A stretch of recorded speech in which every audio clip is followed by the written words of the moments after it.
Beralih ke berita selanjutnya, Tribuners, mantan Kasubnit 1 Reskrim Polres Metro Jakarta Selatan tak terima dengan pertanyaan jaksa yang dinilai menyalahi anak buahnya saat mencecar perihal pembuatan surat perintah penyidikan. Adu argumen kembali berlanjut saat jaksa bertanya terkait pembersihan darah di TKP. Pertanyaan jaksa sempat membuat saksi Samuel emosi karena merasa disudutkan. Sebab pertanyaan jaksa dinilai aneh dan terkesan menyalahi anak buah Samuel. Jaksa pun menegaskan ia tak menekan siapapun dalam sidang ini. Samuel menegaskan anak buahnya tak bisa disalahkan lantaran anak buahnya bergerak atas perintahnya. Hakim pun langsung menengahi perdebatan keduanya. Hakim mengingatkan jaksa agar tak bertele-tele.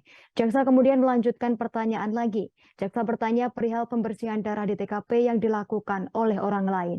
Jaksa bertanya apakah seseorang yang membersihkan darah di TKP sudah digarisi polisi.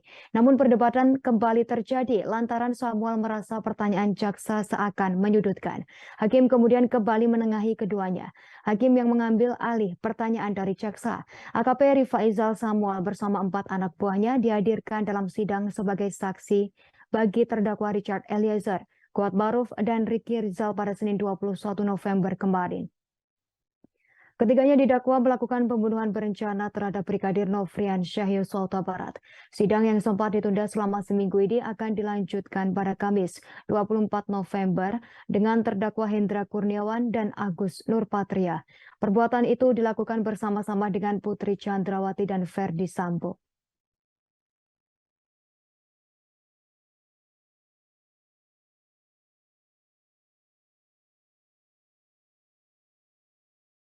Terima kasih sudah nonton.